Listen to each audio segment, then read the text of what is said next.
I'm sitting on this plane right now, my mind racing, and I need to vent because I can barely process what's happened. Just 3 hours ago, I was having an ordinary Tuesday at work when my phone started buzzing nonstop. My sister Clara was calling repeatedly, frantic. When I finally answered, she was practically yelling that our parents had sold my car. My car, a 2019 Toyota Camry I bought with my own savings, registered in my name and paid for over 2 years.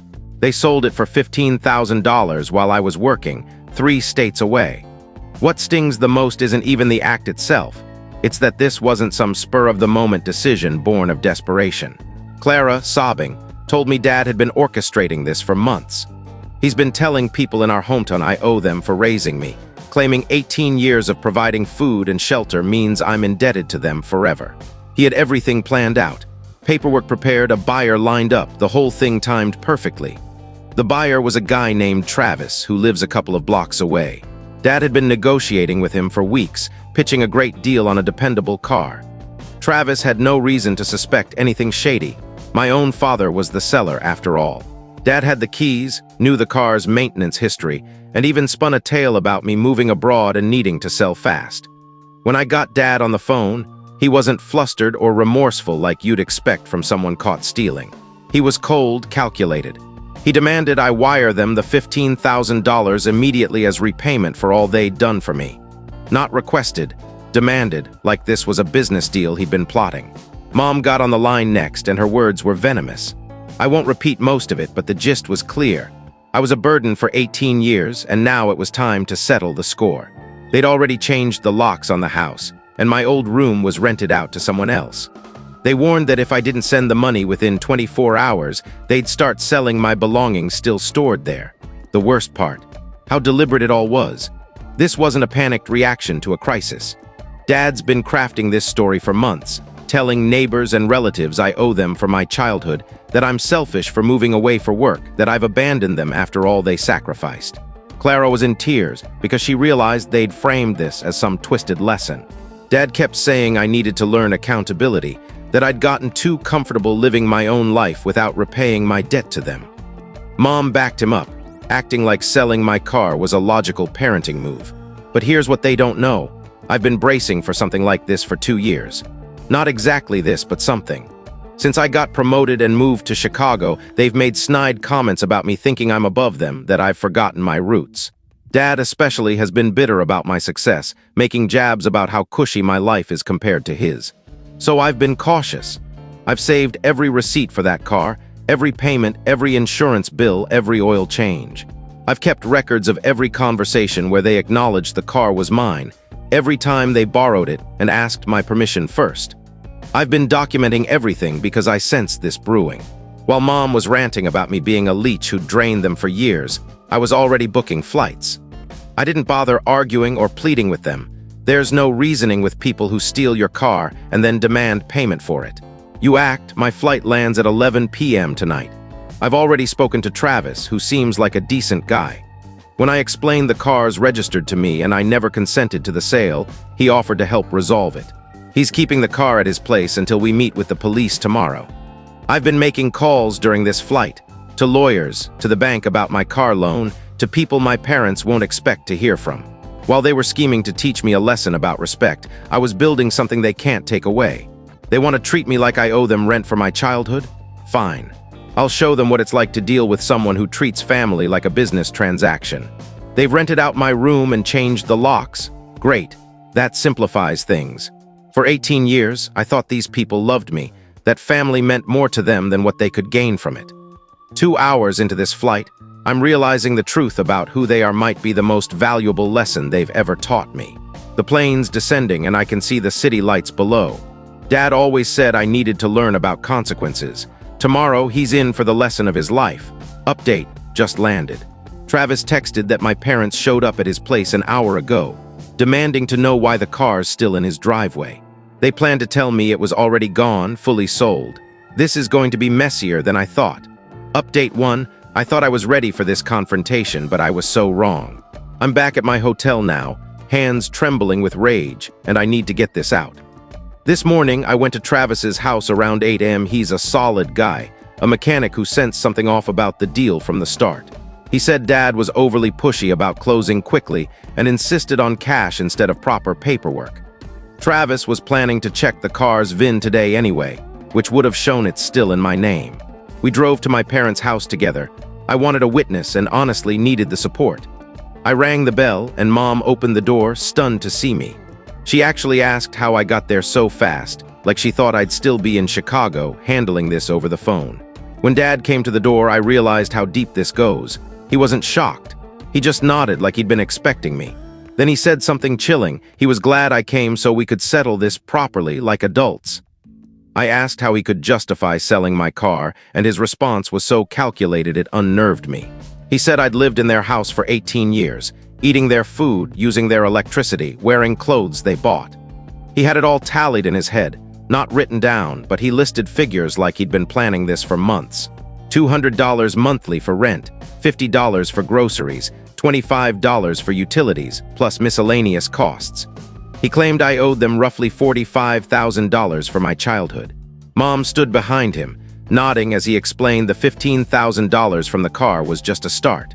They expected me to either move back home and pay rent going forward or settle the debt with a lump sum. When I pointed out parents are legally required to provide for their kids, and you can't charge someone for their upbringing, Dad smirked. He said legal duties and moral duties are different.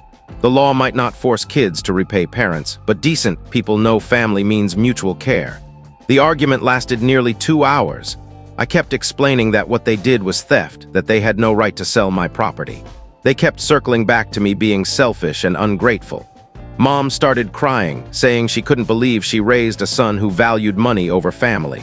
That's when it hit me. This isn't about money, it's about control. Dad's been watching me build my life in Chicago, and he hates that I don't need them anymore. He's been telling people I think I'm too good for them. That success has made me arrogant. But really, he's furious I'm independent. Travis stayed quiet until Dad insisted the sale was legit. Then he spoke up, saying he'd been uneasy about Dad's rush to finalize and how he wouldn't let Travis speak to me directly. Dad's demeanor shifted when Travis didn't back him up. Mom accused Travis of meddling in family matters, saying he should butt out. But Travis stood firm, saying he wasn't comfortable keeping a car that might have been sold illegally. He offered to undo the sale and return Dad's money. That's when Dad lost it. He shouted that everyone was turning against him, that he'd worked his whole life for his family, and now he was being treated like a criminal. He accused me of turning Travis against him, manipulating the situation to make him look bad. Mom, sobbing harder, said she just wanted our family back together. Then Dad let slip something that clarified everything. He said if I'd been calling more, visiting more, sending money to help with bills, none of this would have happened.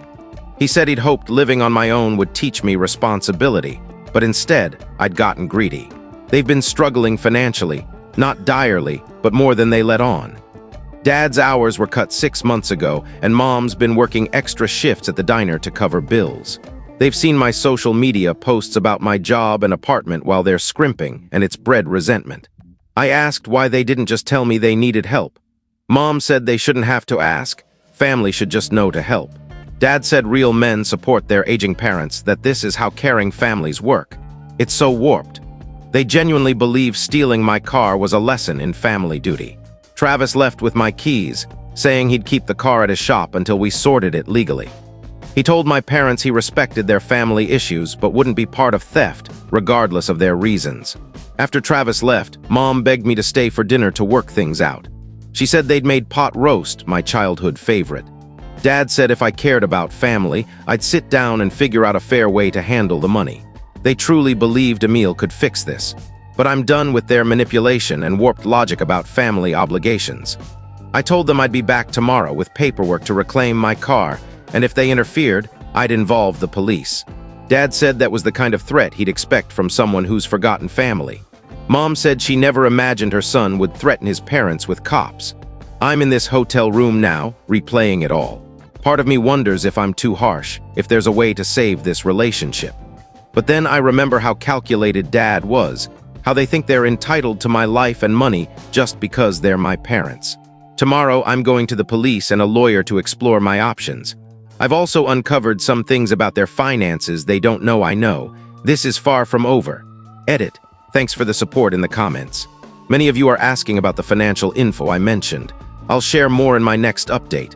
Right now, I'm focused on getting my car back legally, but there's definitely more there hiding. Update 2. I'm exhausted, furious, and rattled by how far this goes. I promised to update about the research I mentioned, and it explains so much. This morning, I went to the police station. The officer was surprisingly empathetic, saying family disputes over property are common, especially when kids move away and parents feel entitled to their assets. He took a detailed report and said since the car's in my name and I never authorized the sale, it's clearly theft, family or not. Travis met me there and handed over the sale paperwork. The officer confirmed Dad forged my signature on the title transfer, not just signed my name but tried mimicking my handwriting. Travis said he'd noticed the signature looked shaky but thought Dad was just nervous. Getting the car back was straightforward. The real shock came from digging into their finances while I waited at the station. I'd been suspicious since Dad's talk about struggling with bills, so I checked the family insurance policy, where I'm still a beneficiary. The payment history showed they've been 3 months behind for nearly a year, not because of Dad's reduced hours, but because they've been taking cash advances on credit cards to cover other debts. Then I checked public records for their property taxes, which are freely accessible online.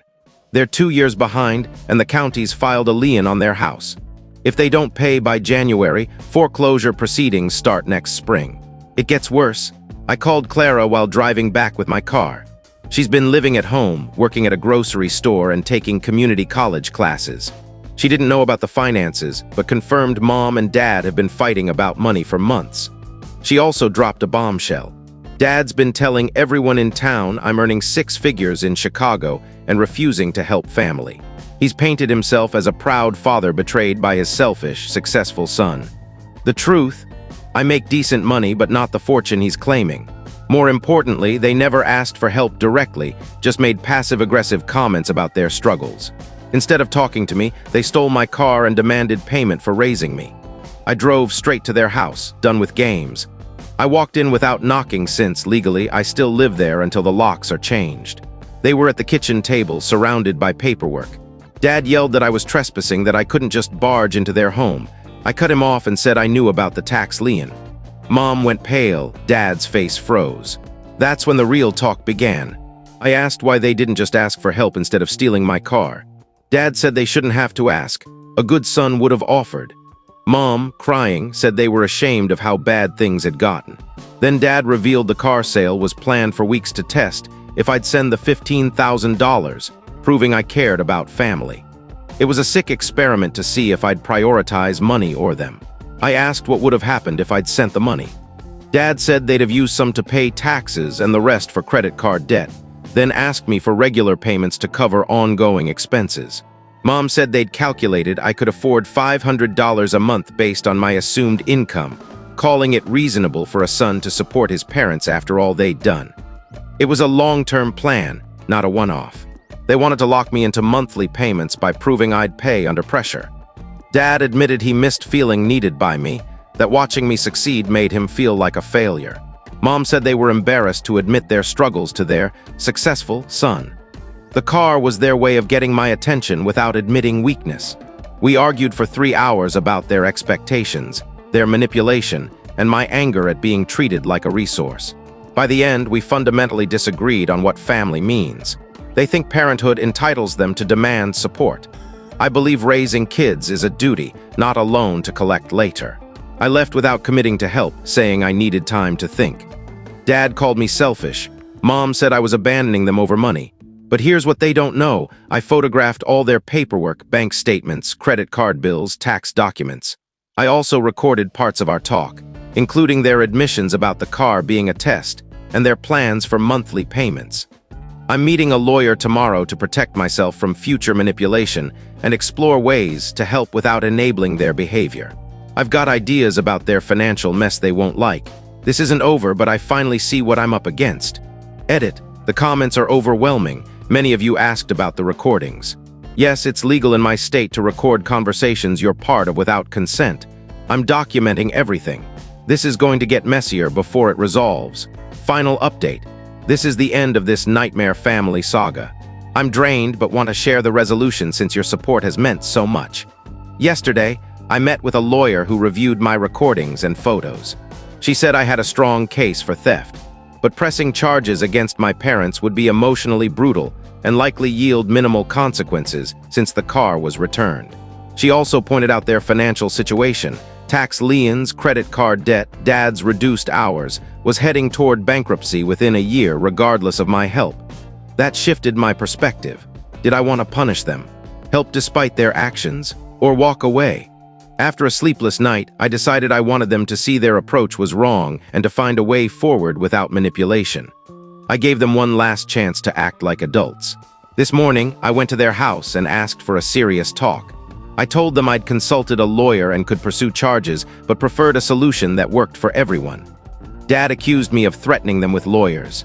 Mom cried, saying I was dragging outsiders into family matters. I stopped them and said this was their chance to listen if they wanted my help.